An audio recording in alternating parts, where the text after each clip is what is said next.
আসসালামু আলাইকুম ওয়া রাহমাতুল্লাহি ওয়া বারাকাতুহু ইন্নাল হামদালিল্লাহ ওয়াসসালাতু ওয়াসসালামু আলা রাসূলিল্লাহ।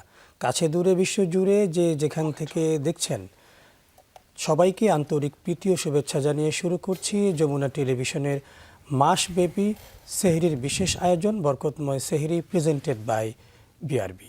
পুরো অনুষ্ঠান জুড়ে থাকবো আমি মুফতি শাহ আহমদ রেজা। আলোচনা করব চমৎকার এবং গুরুত্বপূর্ণ একটি বিষয়ে। আজকের আলোচনার বিষয় মুমিনের রমজান পরবর্তী জীবন। আর এই বিষয়ে আলোচনা করার জন্যে আমাদের মাঝে আমন্ত্রিত হয়ে এসেছেন, আমার ডানে আছেন মুফতি মাওলানা জাকারিয়া হুসাইন, পরিচালক সালমা রহমান ইসলামিক একাডেমি। আসসালামু আলাইকুম ওয়া রাহমাতুল্লাহি ওয়া বারাকাতুহু। আমাদের মাঝে আরও আছেন মুফতি মাওলানা মাজহারুল ইসলাম আবরার, আরবি প্রভাষক, কাদেরিয়া তৈয়বিয়া আলিয়া কামিল মাদ্রাসা। আসসালামু আলাইকুম ওয়া রাহমাতুল্লাহি তাআলা ওয়া বারাকাতুহু। ওয়ালাইকুম আসসালাম ওয়া রাহমাতুল্লাহ। মোহতারাম, আপনারা কেমন আছেন? আলহামদুলিল্লাহ, আপনি কেমন আছেন? জি আলহামদুলিল্লাহ, আপনাদেরকে স্বাগতম। চলুন আলোচনা শুনি। যে মোহতারাম, প্রথমে যাব আপনার কাছে জাকারিয়া হোসেন। আমরা মাহে রমাদান এসেছিল আমাদের তাকওয়া নিয়ে। আল্লাহ বলেন কুতিবা আলাইকুমুস সিয়াম কামা কুতিবা আলাল্লাযিনা মিন ক্বাবলিকুম লাআল্লাকুম তাত্তাকুন, যে তোমাদেরকে রোজা দেওয়া হয়েছে মুত্তাকি হওয়ার জন্যে।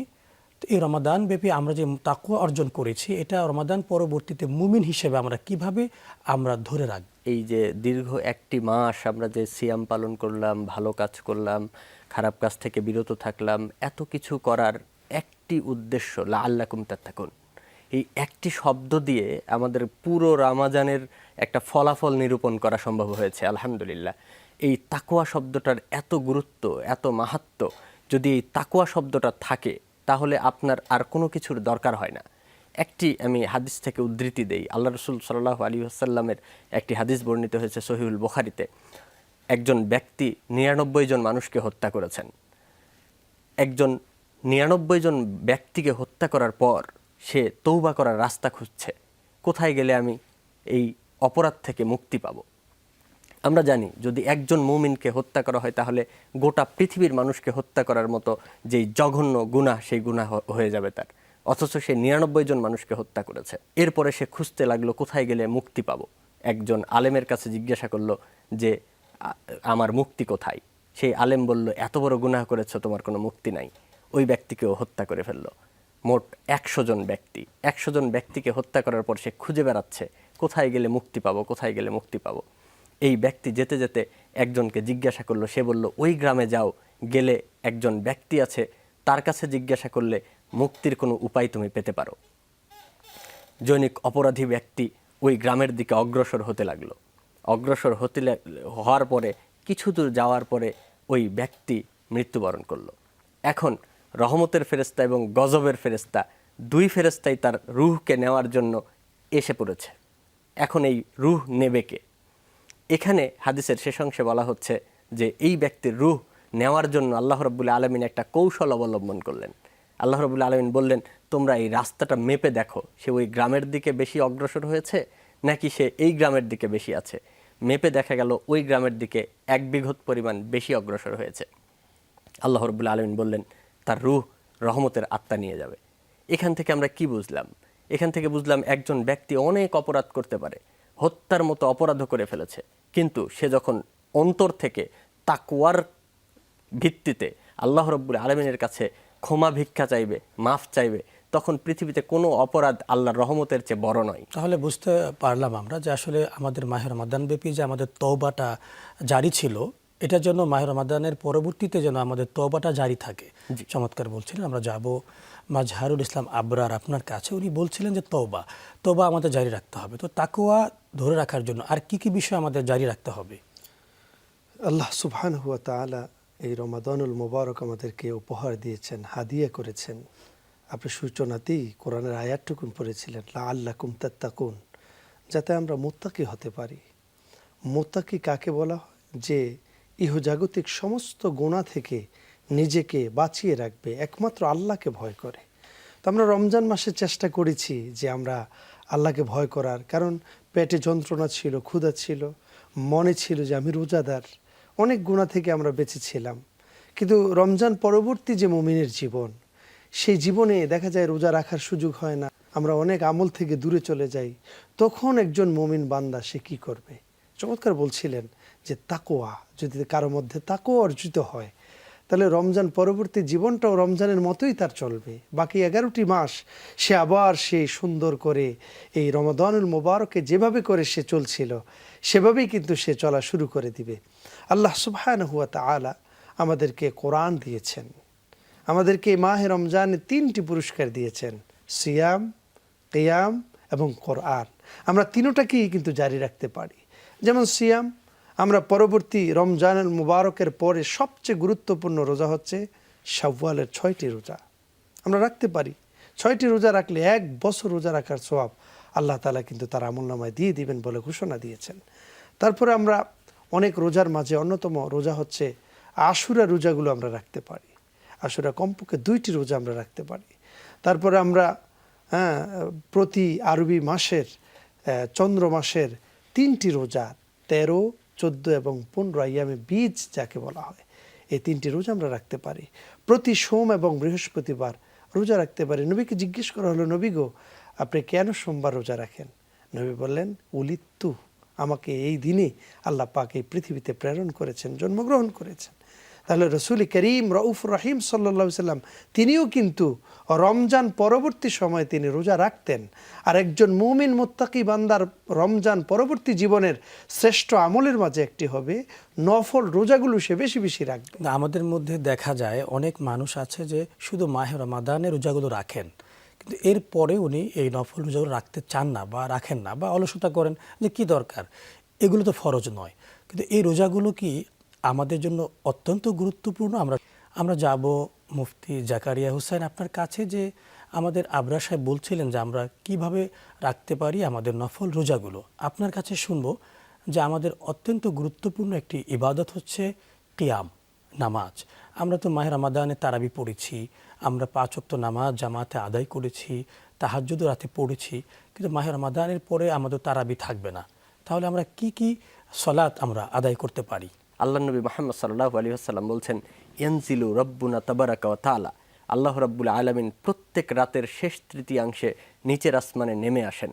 আমরা সদা সর্বদাই দেখি, আমরা অনেক বড় লিডারের সাথে দেখা করতে গেলে অনেক লিংক ধরতে হয়, কিন্তু আল্লাহ রাব্বুল আলামিন আমাদের এমন এক স্রষ্টা, যেই স্রষ্টা স্বয়ং বান্দার ভালো মন্দ সব কিছু শোনার জন্য, তার আশা পূরণের জন্য, তার অপরাধগুলো যেন স্বীকার করে আল্লাহর কাছে ক্ষমা চায়, এই কারণে নিজেই নিচের আসমানে নেমে আসেন, এসে বান্দাকে ডাকতে থাকেন, মাইয়াদুনি ফাস্তাজিব লাহু, তোমাদের কার কি চাওয়ার রয়েছে আমার কাছে চাও, তোমরা কে কি পেতে চাও সেগুলো আমার কাছে চাও, আমার কাছে যা চাইবে আমি তাই দিব। আল্লাহ রাব্বুল আলামিন নিচের আসমানে নেমে এসে এভাবে মুমিন বান্দাদেরকে ডাকতে থাকে।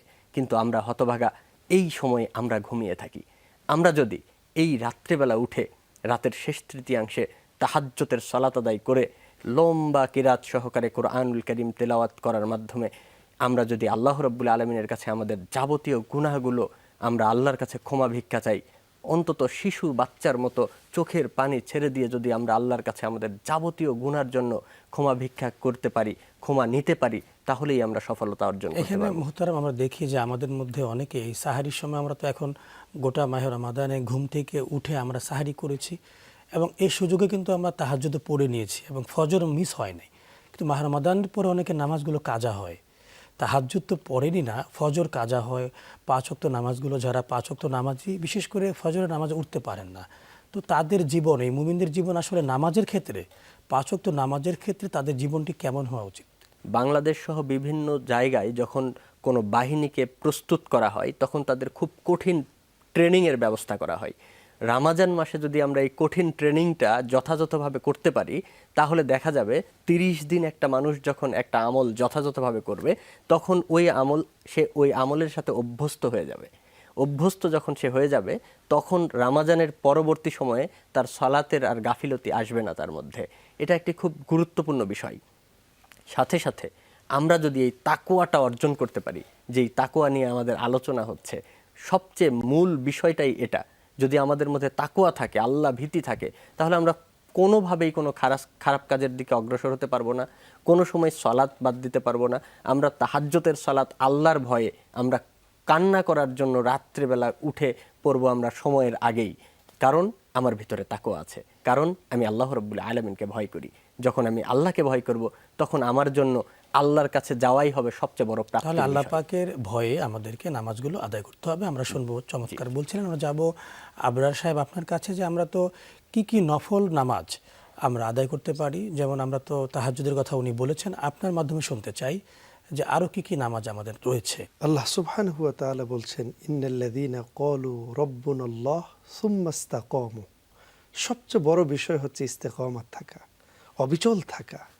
আমরা যে মাহে রমাদানুল মুবারকে বিভিন্ন পর্যায়ের নামাজ, এক তো ফরজ নামাজ আমরা পড়েছি, নফল সালাতের মাঝে তাহাজ্জুদ, আমরা পড়েছি তারাবির নামাজ, আমরা অনেকেই পড়েছি আউয়াবিন, বাদ মাগরিব 2 রাকাত করে 6 রাকাত আউয়াবিনের নামাজ। কেউ যদি পরে হাদিসে এসেছে 12 বছরের গুনাহ তার মাফ হয়ে যাবে। তারপরে এশরাকের নামাজ আমরা পড়তে পারি। ফজরের নামাজের পর সূর্য ওঠার 23 মিনিট পর্যন্ত আমরা অপেক্ষা করব। তারপরে 2 রাকাত নামাজ কেউ যদি পড়ে, আল্লাহর হাবিবের হাদিস, সে একটি কবুল হজ এবং একটি কবুল উমরার সওয়াব আল্লাহ তার আমল নামায় দিয়ে দিবে। এই আমল আমরা করতে পারি। তারপরে আমরা পড়তে পারি চাশতের নামাজ।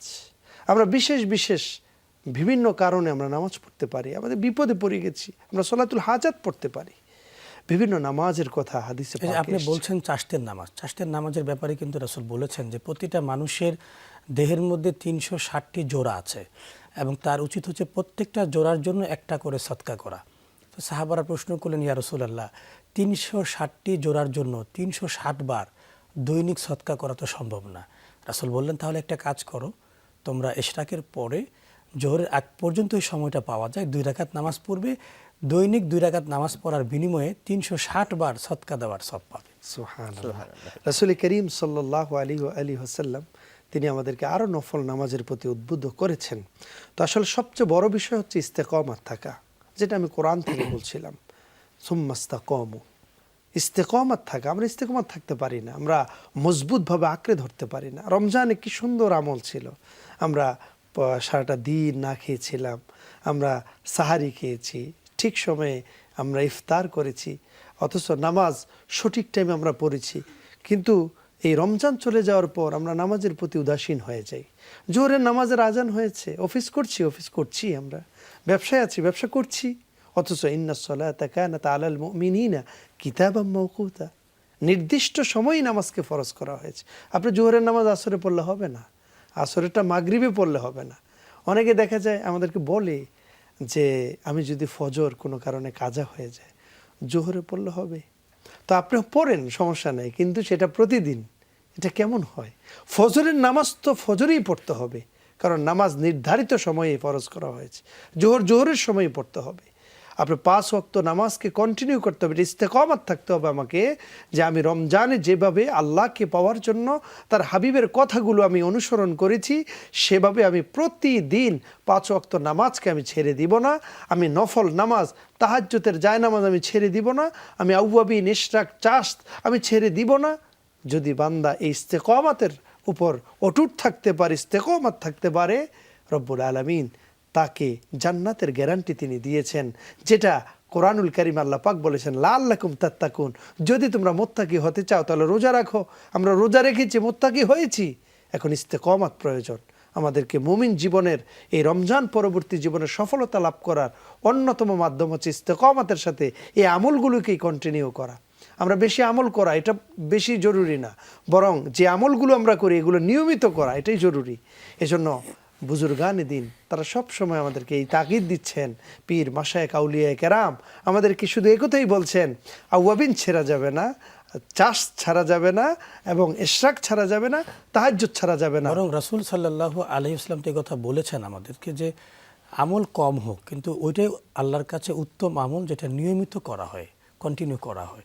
যে আমরা শুনবো, আপনাকে চমৎকার বলছিলেন। আমরা যাব মুফতি জাকারিয়া হোসেন আপনার কাছে, যে রমাদান তো আমাদের শিক্ষা দিয়েছে আত্মসংযম। এই আত্মসংযমটা আমরা রমাদান পরবর্তী মুমিনের জীবনে কিভাবে আমরা আত্মসংযমটা ধরে রাখতে পারি? আমরা সারাদিন না খেয়ে থেকে আমরা বুঝতে পেরেছি যে ক্ষুধার জ্বালা কেমন। আমরা যখন রমাজান পার হয়ে যাবে তখনও আমরা এই উপলব্ধিটা নিয়ে আসবো যে একজন অভাবী, একজন দুস্থ গরিব মানুষ না খেয়ে থাকলে তার কতটা কষ্ট হয়, যেটা আমি বিগত 1 মাস সেই কষ্টে ভোগ করে এসেছি।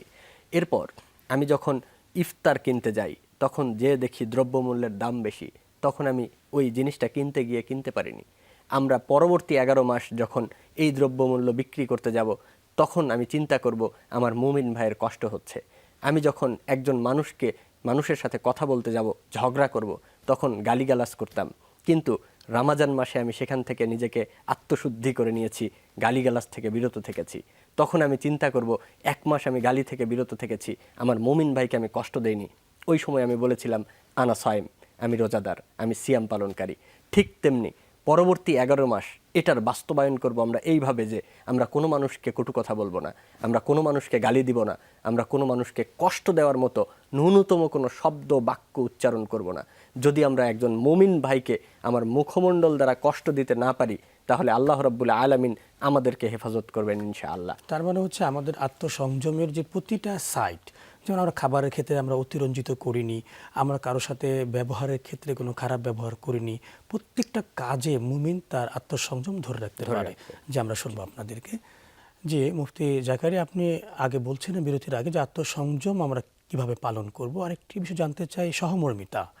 যে মাহে রমাদান মাস আমাদেরকে যে সহমর্মী হওয়া শিক্ষা দিয়েছেন, কারো ব্যথায় ব্যথিত হওয়া, কারো দুঃখে দুঃখিত হওয়া, কারো বেদনায় কাতর হওয়া, রমজান পরবর্তী সময়ে একজন মুমিন কিভাবে এগুলো তারা চর্চা করতে পারেন? হাক্কুল মুমিন আলাল মুমিন সিত্তু খিসালিন, একজন মুমিনের উপর আরেকজন মুমিনের 6টি হক রয়েছে। তার মধ্যে আমি সংক্ষেপে যদি বলি, সেটি হচ্ছে একজন মুমিন যখন অসুস্থ হবে তখন ওই মুমিনের সাথে সাক্ষাৎ করতে হবে। মুমিন যখন অসুস্থ হবে, আমার পাড়া প্রতিবেশী একজন অসুস্থ আছে, আমার অতীব জরুরি দায়িত্ব, আমি তাকে দেখতে যাব। এর একটা ফজিলত রয়েছে। আল্লাহ নবী মুহাম্মদ সাল্লাল্লাহু আলাইহি ওয়াসাল্লাম বলছেন, যদি কোনো ব্যক্তি সকালে কোনো মুমিন ব্যক্তিকে, অসুস্থ ব্যক্তিকে দেখতে যায়, তাহলে সন্ধ্যা পর্যন্ত 70,000 ফেরেশতা তার রহমত এবং মাগফিরাতের জন্য আল্লাহর কাছে দোয়া করতে থাকে। যদি কোনো ব্যক্তি সন্ধ্যায় কোনো মুমিনকে, অসুস্থ ব্যক্তিকে দেখতে যায়, তাহলে সকাল পর্যন্ত 70,000 ফেরেশতা তার রহমত এবং মাগফিরাতের জন্য আল্লাহর কাছে দোয়া করতে থাকে। সবচেয়ে বড় সহমর্মিতা হচ্ছে আমার ভাইয়ের জন্য আমি শান্তি কামনা করব সবসময়। এই কারণে আল্লাহ নবী বলছেন 6টি হকের মধ্যে 1 নম্বর হক হচ্ছে যখন মুমিনের সাথে দেখা হবে তখন সালাম প্রদান করব। আলামান আরাফতা ওয়া মান লাম তারিফ, যদি আমি তাকে চিনি তারপরেও তাকে সালাম দিব, যদি আমি কাউকে না চিনি তারপরেও তাকে সালাম দিব। ছোট হলেও তাকে সালাম দিব, বড় হলেও তাকে সালাম দিব।